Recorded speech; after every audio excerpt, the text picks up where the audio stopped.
حسيني واهدنا نهج سبيلي مرحبا مرحبا كيفه نسعد ونرشد مرحبا مرحبا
وبارك عليه وعلى آله. اللهم صل وسلم وبارك عليه وعلى آله. ولقد اتصف صلى الله عليه وسلم من محاسن الأخلاق بما تضيق عن كتابته بطون الأوراق. كان صلى الله عليه وسلم أحسن الناس خلقا وخلقا وأولهم إلى مكارم الأخلاق سبقا صلى الله عليه. وأوسعهم بالمؤمنين حلما ورفقا برا رؤوفا لا يقول ولا يفعل إلا معروفا صلى الله عليه. له الخلق السل واللفظ المحتوي على المعنى الجازم إذا دعاه المسكين وأجابه إجابة معجلة وهو الأب الشفيق الرحيم ولليتيم والأرملة وله معصية أخلاق الهيبة القوية التي ترتعد منها فرائص الأقوياء من البرية ومن نشر طيبه تعطرت الطرق والمنازل وبعرف ذكره تطيبت المجالس والمحافل صلى الله عليه.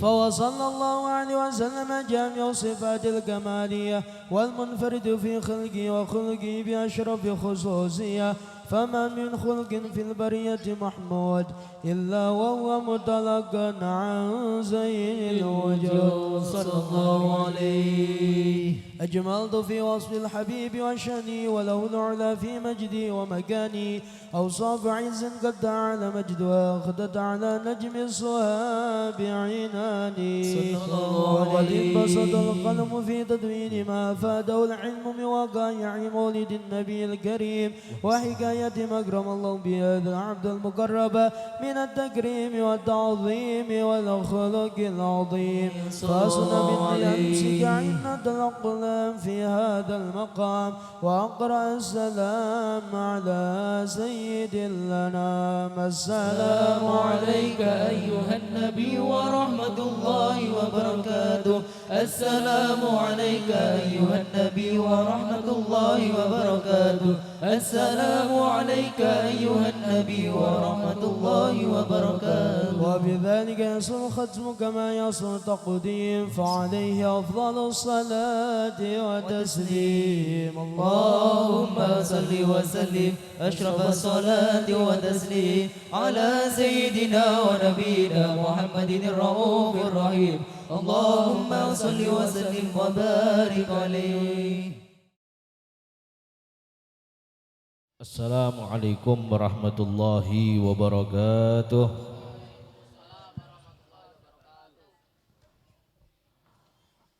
Alhamdulillah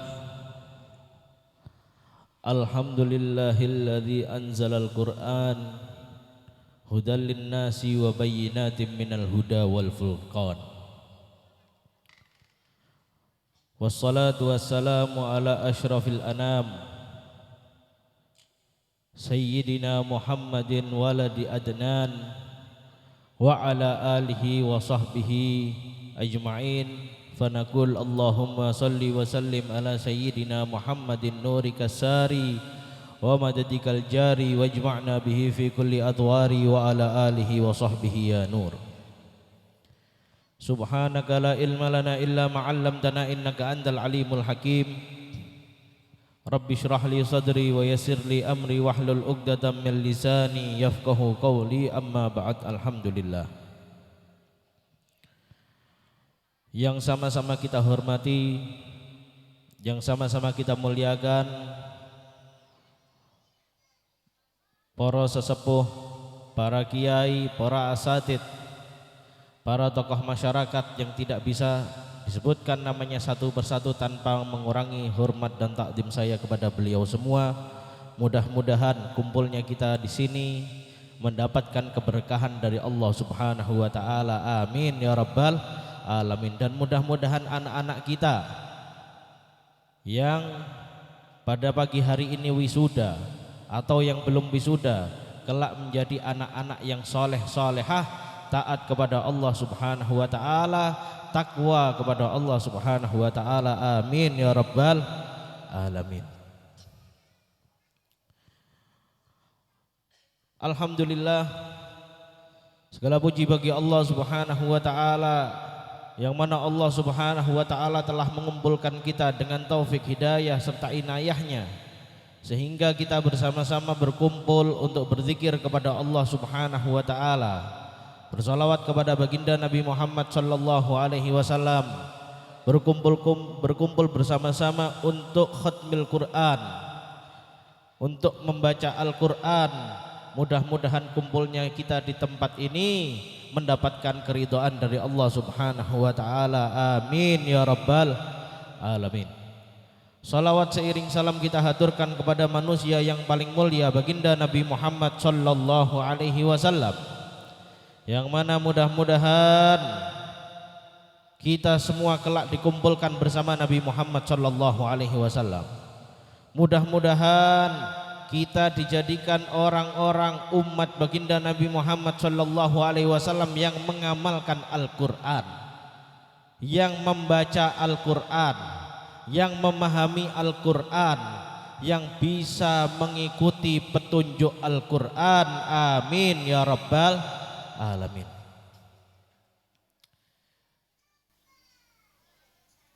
Harus sama-sama kita ketahui bahwasannya orang yang menghafal Al-Quran itu memiliki keutamaan yang sangat besar di sisi Allah Subhanahu wa ta'ala.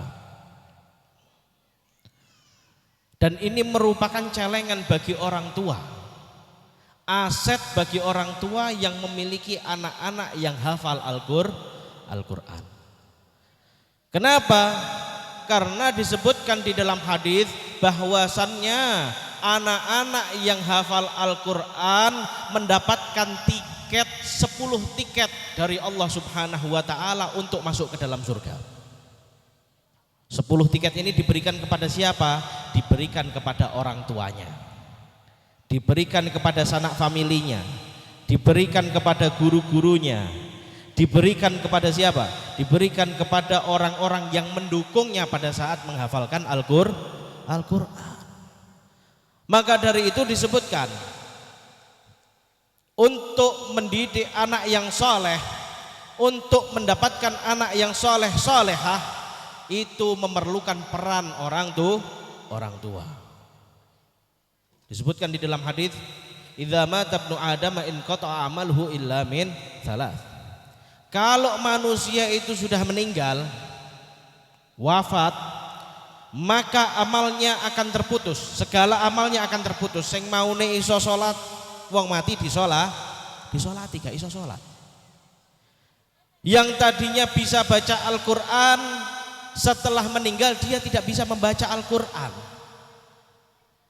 Yang tadinya bisa beribadah, bisa berangkat haji, akan tetapi setelah meninggal tidak bisa berangkat haji. Semua amalnya terputus. Illa min thalath, kecuali 3 perkara yang tidak terputus. 3 perkara ini buat pacuan kita termasuk golongan yang mana? Yang pertama, shadaqatin jariyatin. Yang pertama adalah sedekah jariah. Nek wong-wong sing sugih, duwe duit lebih, ada rizki lebih, apa? Sedekah jariah. Sedekah jariah itu apa? Kita nyumbang ke masjid, kita nyumbang ke musola, kita nyumbang ke madrasah, kita nyumbang pembangunan pondok pesantren, kita nyumbang pembangunan TPQ, kita nyumbang pembangunan majelis taklim. Itu akan menjadi sedekah jariah. Selagi masjid itu ada, selagi TPQ itu ada, selagi pondok pesantren itu ada, selagi musola itu ada, maka walaupun orang tersebut sudah meninggal, tetap akan sampai pahalanya kepada orang tersebut walaupun orangnya sudah meninggal. Maka dari itu disebutkan, ulama mengatakan kekayaan yang hakiki bukan kekayaan yang sekarang kau miliki. Kekayaan yang hakiki adalah kekayaan yang sudah engkau belanjakan di jalan Allah Subhanahu wa ta'ala. Loh, wong sugih yang sugih niku mboten sing tumpakane mobil api, omahe gedhi, kan ngoten. Tokone pirang-pirang, perumahane pirang-pirang, mboten. Akan tetapi orang yang kaya di sisi Allah Subhanahu wa ta'ala adalah orang yang mau membelanjakan hartanya, mengeluarkan hartanya di jalan yang diridhoi oleh Allah Subhanahu wa ta'ala. Urip pas-pasan, omahe gak pati gede, mobil nggih mboten gadah, akan tetapi loman, dermawan ketika mengeluarkan harta di jalan Allah Subhanahu wa ta'ala, maka itu harta kekal di sisi Allah Subhanahu wa ta'ala. Orang punya harta di dunia berapapun banyaknya, kok ono wong duwe duit pira paling akeh? 100 juta, 200 juta, 500 juta, 1 miliar, 2 miliar, 1 triliun dan seterusnya. Itu tetap sing jenenge rezeki. Yang namanya harta sesungguhnya itu yang masuk ke dalam perutnya. Itu yang masuk ke dalam perutnya. Kok ono wong duwe duit 1 miliar sing mlebu cuman 100.000, nggih rezekine 100.000. Yang sisanya belum tentu menjadi rezekinya. Contoh, ada orang bergajian. Nah, pegawai-pegawai niku bergajian, sing jaga toko bergajian, sing pegawai-pegawai bergajian. Lah tompo gajine niki misal contoh 1 juta. Nggih, 1 juta. Loh, apakah uang 1 juta itu sudah pasti milikmu? Belum pasti itu menjadi milikmu. Kok delalah, ya kan? Delalah bar trimo gaji tenggane toko, disai numpak sepeda motor, lah kok tiba duit 1 juta. Jatuh, hilang, maka ini belum miliknya. Yang sudah menjadi milikmu itu mana? Yang sudah menjadi milikmu, yang sudah engkau makan dan yang sudah engkau belanjakan di jalan Allah Subhanahu wa ta'ala, yang sudah kamu keluarkan di jalan Allah Subhanahu wa ta'ala, itu milikmu. Walaupun kita hidup pas-pasan, Walaupun rumah kita sederhana, akan tetapi yang kita belanjakan di jalan Allah itu miliaran. Contohnya ono pembangunan pondok pesantren ngomong, "Empun ki wis kula sing handle semene." Mangke tanggane meleh ngomong, "Empun ki kula sing handle pasire." Mangke sebelah meneh, "Empun ki ampun repot-repot, kula sing handle tukangnya tak bayari kabeh." Maka apa? Sebanyak itu juga hartamu di sisi Allah Subhanahu wa taala. Yang kamu keluarkan 5 juta, maka hartamu di sisi Allah Subhanahu wa taala 5 juta. Walaupun kaya raya, mobil mewah, banyak, rumah megah, akan tetapi kalau dibelanjakan di jalan Allah, dikeluarkan di jalan Allah Subhanahu wa taala mek 100.000, ya tetap rizki, tetap yang namanya harta yang kekal tetap 100.000. Senajan donyone akeh, senajan wong sugih di atas dunia. Maka dari itu sedekah jariah adalah sedekah yang pahalanya tetap mengalir walaupun orang tersebut sudah meninggal dunia. Itu poin yang pertama. Yang kedua, loh nek kula niki mboten pati sugih kok. Lha wong urip niku pas-pasan, utang kathah, bendino ya diparani debt kolektor, montor nggih dereng bayar. Maka gimana? Solusi kedua dari Rasulullah Shallallahu Alaihi Wasallam. Kalau kamu bukan orang kaya, yang kedua, au ilmin yuntafa'u bihi, atau ilmu yang bermanfaat. Apa yang kamu tinggalkan di atas dunia? Sudah berapa banyak kita ini meninggalkan santri? Urip ning donya niku harus ada bekasnya. Harus ada bekasnya. Kemudian apa yang sudah kita tinggalkan di atas dunia? Sudahkah ilmu kita ini manfaat? Kita sudah memberikan manfaat kepada masyarakat, kepada umat baginda Nabi Muhammad SAW, itu apa? Yang kita tinggalkan ini apa? Terus kalau kita mikir, loh kula niki tiyang sugih nggih mboten, kiai nggih mboten, minimal menjadi orang yang ketiga. Minimal jadi orang yang ketiga. Apa itu orang yang ketiga? Orang ketiga adalah awaladin sholihin yad'ulah. Anak soleh yang senantiasa mendoakan kedua orang tuanya. Walaupun kita orang biasa, walaupun kita ini bukan siapa-siapa, walaupun kita ini bukan seorang kiai, akan tetapi kita bisa mencetak anak-anak yang soleh yang kelak akan menyelamatkan kita di akhirat. Mudah-mudahan anak kita semua menjadi anak-anak yang soleh. Amin, Allahumma amin. Caranya seperti apa? Lho kula niki mboten gadah napa? Pengetahuan, ilmu tentang mengajar anak, mendidik anak. Dan alhamdulillah sekarang pondok pesantren empun kathah. Pondok pesantren sudah banyak. Gimana caranya? Kalau ingin mendapatkan anak yang soleh solehah, di pondok tenggane pesantren. Bahkan ulama, mereka para fuqaha mengatakan orang tua wajib mendidik anaknya, suami wajib mendidik istri dan anak-anaknya. Mendidik apa? Mendidik tentang pengetahuan agama. Niku wajib. Seorang suami wajib mendidik anak dan istrinya.